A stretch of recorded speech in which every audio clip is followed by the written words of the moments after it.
नमस्कार. मडपा श्रीमती लक्ष्मीबाई कृष्णाजी जरग विद्या मंदिर क्रमांक 71 जरगनगर कोल्हापूर. मी सौ सुजाता विजय पोळ. विषय शिक्षिका.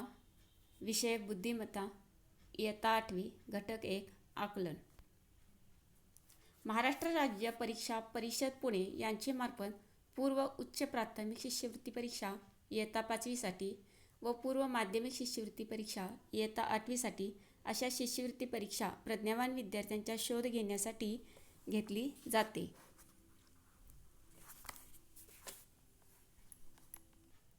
यापैकी 8वी शिष्यवृत्ती परीक्षा या स्वरूपाबाबत महत्त्वाच्या बाबी पाहू.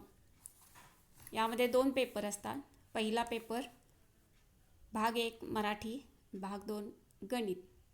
मराठीसाठी 25 प्रश्नसंख्या असते, त्याचे गुण 50 असतात आणि गणितासाठी 50 प्रश्नसंख्या असते, गुण 100. असं एकूण 75 प्रश्नसंख्या आणि गुण 150 पैकी याची वेळ असते 90 मिनिटे, 1 तास 30 मिनिटे. दुसरा पेपर यामध्ये इंग्रजी भाग 1 आहे आणि 2 बुद्धिमत्ता. इंग्रजीसाठी 25 प्रश्न, एकूण गुण 50 आणि बुद्धिमत्तेसाठी 50 प्रश्न, गुण 100. असे एकूण 75 प्रश्नसंख्या आणि 150 गुणांसाठी हा पेपर असतो. वेळ 90 मिनिटे म्हणजेच 1 तास 30 मिनिटे. या प्रश्नांची काठिण्य पातळी लक्षात घेऊया. सोप्या स्वरूपाचे 30% प्रश्न, मध्यम स्वरूपाचे 40% प्रश्न, कठीण स्वरूपाचे प्रश्न 30%. अत्यंत महत्त्वाची बाब लक्षात घेऊया. प्रत्येक पेपरमध्ये कमाल 20% प्रश्नांच्या बाबतीत उत्तराच्या 4 पर्यायांच्यापैकी 2 पर्याय अचूक असतील, ते दोन्ही पर्याय विद्यार्थ्यांनी नोंदवणे आवश्यक असतात. आणि महत्त्वाची सूचना म्हणजे प्रत्येक प्रश्नासोबत OMR पद्धतीनुसार 4 वर्तुळे असतात. विद्यार्थ्यांनी निवडलेल्या उत्तराच्या पर्याय क्रमांकाचे वर्तुळ निळ्या किंवा काळ्या शाईच्या बॉलपेनने रंगवावे. विभाग 2 बुद्धिमत्ता चाचणी. एकूण 50 प्रश्नसंख्या, 100 गुणांपैकी. त्यातला पहिला घटक आहे आकलन. या आकलनामध्ये 3 उपघटक आहेत. पहिला सूचना पालन, अक्षरे, वर्णन, मजकूर. दुसरा आहे भाषा ज्ञान आणि तिसरं इंग्रजी अक्षरमाला किंवा वर्णमाला. याला 10% इतका परीक्षेसाठी भारांश असतो.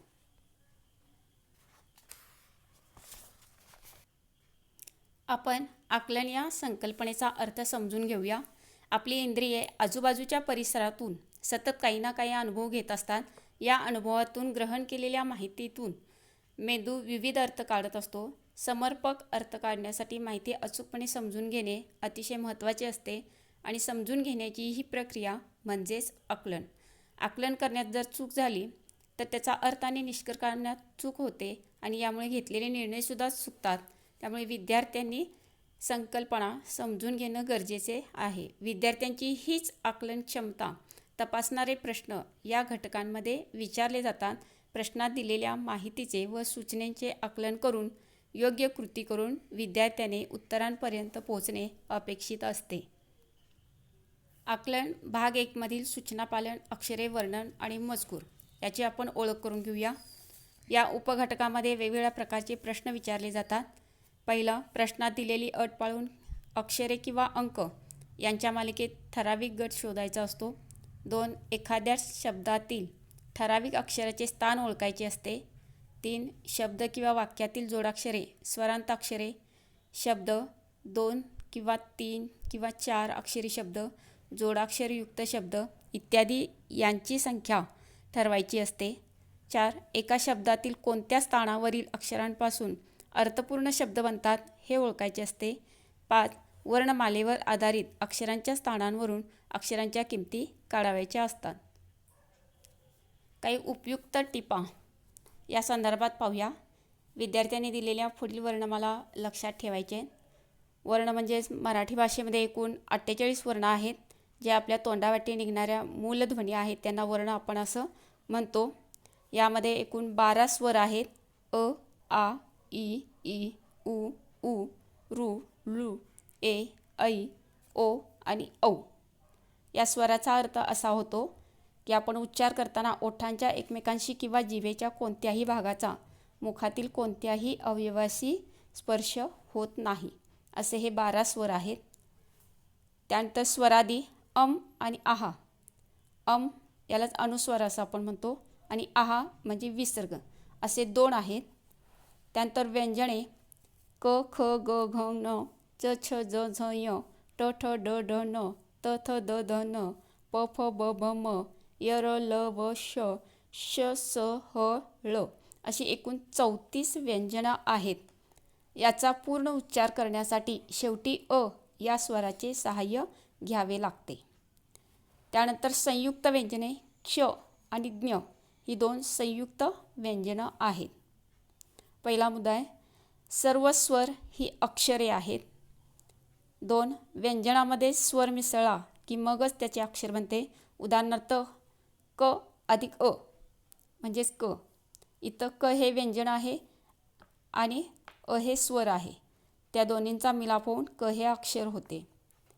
3 संयुक्त व्यंजनामध्ये म्हणजे क्ष आणि ज्ञ याच्यामध्ये एकापेक्षा जास्त व्यंजने असतात. क्ष म्हणजे क आणि क्ष आणि ज्ञ म्हणजे द, न आणि य. या संयुक्त व्यंजनात स्वर मिसळला की त्यांची अक्षरे बनतात. क्ष आणि बरोबर क्ष आणि ज्ञ अधिक म्हणजे ज्ञ. 4 जोडाक्षर हे एकापेक्षा जास्त अक्षरे, व्यंजने आणि स्वर जोडून बनतात. उदाहरणार्थ त्या म्हणजे त, य आणि आ. प्र म्हणजेच प, र आणि अ. 5 संयुक्त व्यंजनाची अक्षरे म्हणजे क्ष आणि ज्ञ यांच्यामध्ये सुद्धा एकापेक्षा जास्त अक्षरे असल्यामुळे ती जोडाक्षरेच आहेत. 6 तृ म्हणजे त अधिक रू, कृ म्हणजेच क अधिक रू, वृ म्हणजे व अधिक रू. या उदाहरणांच्यामध्ये केवळ एकच व्यंजन आहे आणि रू हे स्वर आहे. एक व्यंजन आणि स्वर मिसळून ती अक्षरं बनतात. तृ, कृ, रू यासारखी जी अक्षरे आहेत ती जोडाक्षरे नाहीत. याचप्रमाणे हृदय यातील ह म्हणजेच ह आणि रू हे सुद्धा जोडाक्षर नाही. 7 क्र र अधिक क अधिक अ, क्र क अधिक र अधिक अ, र्य र अधिक य अधिक अ, श्र बरोबर श अधिक र अधिक अ. या प्रत्येक उदाहरणांच्या मध्ये 2 व्यंजनं स्वरांच्या बरोबर मिसळतात म्हणून क्र, क्र, र्य आणि श्र यासारखी जी अक्षरे आहेत ती जोडाक्षरे आहेत. 8 अनुनासिके. अनुनासिकांचा उच्चार करत असताना उच्चार स्थानाबरोबरच नासिकेतून त्यांचा उच्चार होतो. ड, य, न, न, म ही 5 अनुनासिके अक्षरं आहेत. याच्यामध्ये वाड्मय या शब्दात न हे जोडाक्षर नाही. तसेच मंज, फंड, संत, संप यामध्ये सुद्धा जोडाक्षरे नाहीत. 9 शब्दातील अक्षरे मोजताना जोडाक्षराला एकच अक्षर म्हणून गणतात. उदाहरणार्थ स्तवन या शब्दामध्ये स्त हे जोडाक्षर, व आणि न ही अशी 3 अक्षरे येतात. 10 प्रत्येक अक्षरांचा अंत म्हणजे शेवट स्वराने होतो. उदाहरणार्थ ब अधिक अ म्हणून ब हे आकारांत अक्षर आहे. सा म्हणजे स अधिक आ म्हणून सा हे आकारांत अक्षर आहे. ले म्हणजेच ल अधिक ए म्हणून हे एकारांत अक्षर आहे. 11 आकारांत शब्दाच्या शेवटी अक्षर आकारांत असते. उदाहरणार्थ सभा.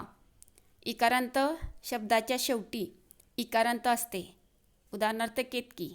आणि शब्दाच्या शेवटच्या अक्षरात जो स्वर असतो त्यावरून त्या शब्दाचे आकारांत, इकारांत यासारखे नामकरण करतात. 12 जोडाक्षरायुक्त शब्दात किमान एक जोडाक्षर असते. उदाहरणार्थ परमेश्वर.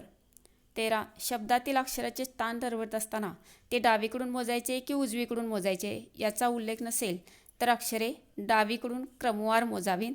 उदाहरणार्थ परभणी या शब्दामधील तिसरे अक्षर ठरवत असताना प हे अक्षर पहिले मानावे, यानुसार र दुसरे आणि भ तिसरे मानावे.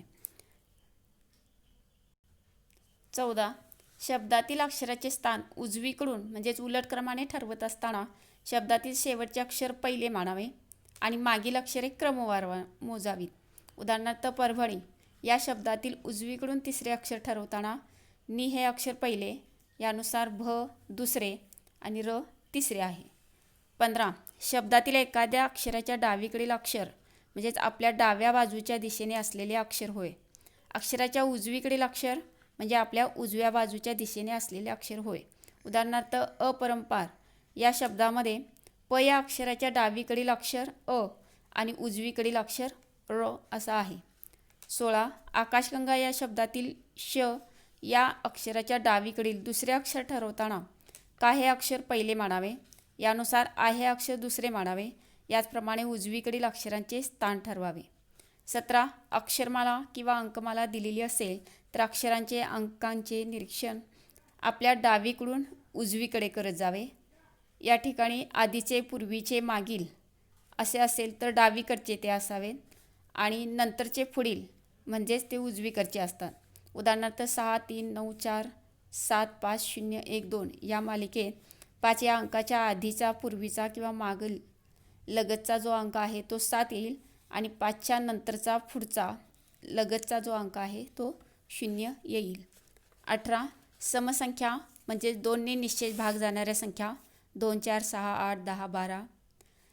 विषम संख्या म्हणजे 2ने निश्चेष भाग न जाणाऱ्या म्हणजेच 1, 3, 5, 7, 9, 11, 13 आणि मूळ संख्या म्हणजे 1 किंवा त्याच संख्येने भाग जाणाऱ्या 2, 3, 5, 7, 11, 13 इत्यादी.